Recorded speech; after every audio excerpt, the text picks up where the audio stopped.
Assalamualaikum warahmatullahi wabarakatuh. Nama saya Nabila Rahma Aulia dengan NIM D104 123 1030. Saya di sini akan menjelaskan tentang aplikasi yang sudah saya buat untuk memenuhi tugas besar dari mata kuliah APS.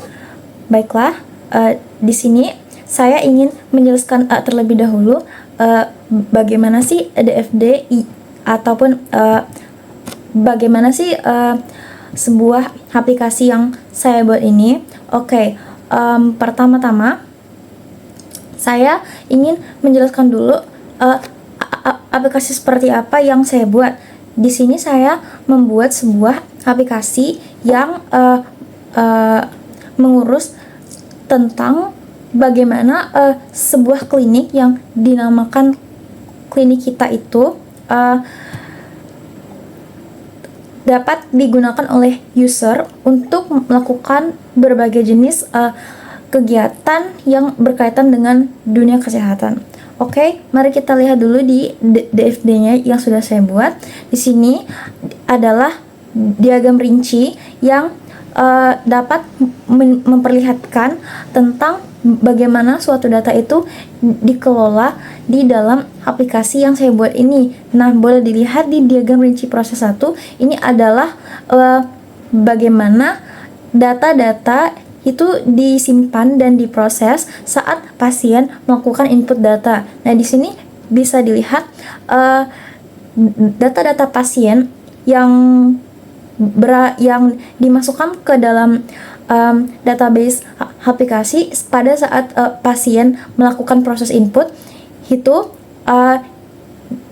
dicerminkan ataupun diperlihatkan oleh sebuah proses satu-satu, yaitu sebuah proses input data pasien. Nah, selanjutnya data pasien yang telah dimasukkan oleh pasien pada saat proses input akan divalidasi di proses 1.2. Nah, apabila proses validasi ini berhasil, maka data tersebut akan disimpan ke dalam database pasien. Nah, tapi bagaimana jika admin ini ingin melihat apakah data pasien ini sudah ada di database atau belum? Nah, pertama-tama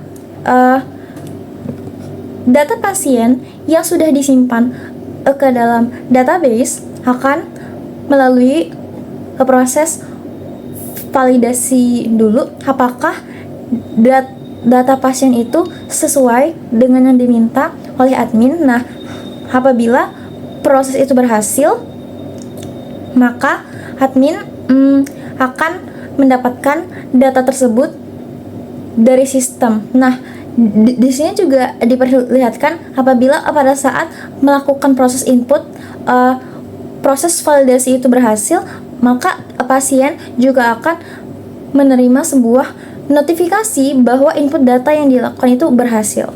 Baiklah, selanjutnya kita lanjut ke diagram rinci proses 2, yaitu input jadwal dan antrian dokter. Nah, untuk para dokter, jika mereka ingin melakukan proses input jadwal, pertama-tama yang akan mereka lakukan adalah mereka akan menginput data-data yang berkaitan dengan jadwal mereka terlebih dahulu. Nah, hal ini dapat terlihat di proses 2.1, yaitu proses input jadwal dokter. Nah, data-data yang berkaitan dengan jadwal dokter tersebut kemudian akan dilanjutkan untuk diproses di 2.2, yaitu penyesuaian dengan jadwal pasien. Nah, karena jadwal pasien ini sudah merupakan bagian dari data-data yang diinput oleh pasien di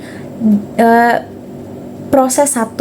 Nah, setelah itu data-data tersebut akan diproses kembali oleh 2.3, yaitu adalah sebuah proses validasi. Nah, jika input jadwal berhasil, maka para dokter tersebut akan mendapatkan sebuah notifikasi yang memberitahu bahwa input jadwal mereka itu berhasil, dan data tersebut akan disimpan ke dalam database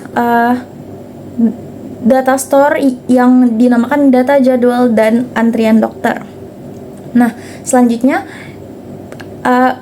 bagaimana jika admin itu ingin mendapatkan ataupun melihat data jadwal dan antrian dokter yang sudah diinput sebelumnya? Pertama-tama admin data tersebut akan divalidasi terlebih dahulu apakah sesuai dengan permintaan yang telah admin berikan. Nah, apabila sesuai, maka admin akan dapat melihat data tersebut. Nah, juga pada saat dokter melakukan proses input jadwal, maka bukan hanya dokter yang akan melihat sebuah notifikasi, tetapi admin juga akan melihat notifikasi bahwa input jadwal dokter telah berhasil dilakukan.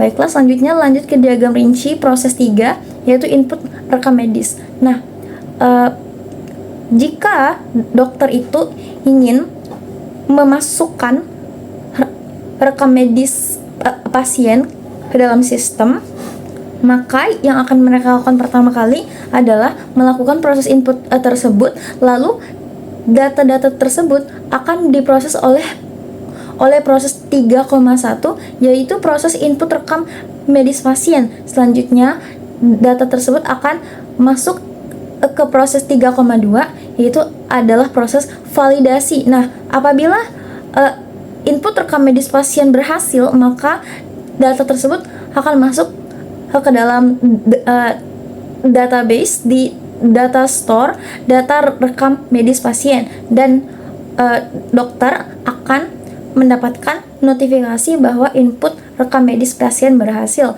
Begitu pula dengan admin juga akan mendapatkan notifikasi bahwa input rekam medis pasien berhasil. Nah, selanjutnya apabila admin ingin melakukan sebuah proses input terhadap rekan medis pasien, admin juga akan melewati tahapan-tahapan yang sama seperti yang dilewati oleh dokter. Oke, selanjutnya diagram rinci proses 4, input data pembayaran. Nah, apabila pasien ingin memasukkan data-data yang berkaitan dengan pembayaran, yang pertama akan mereka lakukan adalah proses pembayaran yang diperlihatkan oleh proses 4,1, yaitu pembayaran layanan kesehatan. Nah, selanjutnya data-data yang telah mereka masukkan tersebut akan divalidasi di proses 4,2, yang mana apabila proses validasi itu berhasil, maka data-data yang dimasukkan oleh pasien akan disimpan ke data store data pembayaran. Nah, apabila pembayaran tersebut berhasil, maka pasien akan mendapatkan sebuah notifikasi bahwa pembayaran berhasil dilakukan. Apabila hal itu terjadi, admin di sini juga akan mendapatkan notifikasi. Dan apabila admin ingin memasukkan ataupun menambahkan pada keterangan dari proses pembayaran pasien itu sendiri, admin juga akan melalui hal-hal ataupun tahapan-tahapan yang sama yang telah dilewati oleh pasien saat melakukan proses pembayaran. Nah, selanjutnya kita lanjut ke diagram rinci proses 5, yaitu proses peresepan oleh dokter. Nah, apabila pasien ingin apabila dokter ingin meresepkan obat, maka yang pertama kali harus mereka lakukan adalah melakukan peresepan obat, yang mana ini diperlihatkan pada proses 5,1, yaitu proses meresepkan obat, dan hal ini data-data yang sudah diisi oleh dokter saat proses meresepkan obat ini akan diterima juga oleh pasien. Nah, data-data ini juga akan dilanjutkan ke proses 5,2, yaitu adalah proses validasi apakah resep tersebut valid atau tidak. Jika resep tersebut valid, maka data-data tersebut akan disimpan ke data stok obat dan resep, dan hal ini dan data ini dapat dan akan diberikan kepada apoteker. Nah, apabila proses peresepan obat ini berhasil, saat proses validasi, dokter juga akan mendapatkan notifikasi bahwa resep itu valid. Baiklah, selanjutnya diagram rinci proses 6, pendataan stok obat dan resep. Nah, apabila apoteker ingin mengupdate kembali soal laporan stok obat, nah, pertama-tama yang harus mereka lakukan adalah melakukan aksi pelaporan stok obat tersebut, yang mana data-data yang telah mereka input akan diproses di proses 6,1, yaitu proses laporan stok obat dan laporan resep. Nah, selanjutnya data-data tersebut akan dilanjutkan di proses 6.2, yaitu proses validasi. Apabila proses validasi menyatakan bahwa laporan stok obat itu valid, maka data-data tersebut akan disimpan ke data stok obat dan resep, dan pihak apoteker akan mendapatkan sebuah notifikasi bahwa laporan valid, dan juga admin juga akan mendapatkan notifikasi bahwa laporan tersebut valid. Nah, begitu pula jika admin ingin mengupdate ataupun memasukkan laporan resep, admin juga akan melalui tahapan-tahapan yang sama seperti yang dilalui oleh apoteker. Baiklah, itu adalah penjelasan dari DFD-nya. Boleh dilihat di sini. Baiklah. Selanjutnya kita lanjut pada prototipe yang sudah saya buat terkait dengan aplikasi klinik kita. Oke. Kita bisa lihat di sini. Nah, ini adalah tampilan awal apabila kita adalah seorang pengguna yang ingin menggunakan aplikasi ini. Pertama, kita login terlebih dahulu. Setelah itu akan muncul nama kita dan segala macam informasi yang sudah kita masukkan.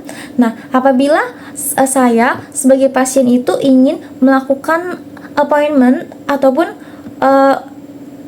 pertemuan nih dengan dokter, saya akan menekan icon ini yang ada tulisan appointment-nya. Saya tekan. Nah, di sini saya akan memasukkan nama ataupun jenis dokter apa yang ingin saya lihat.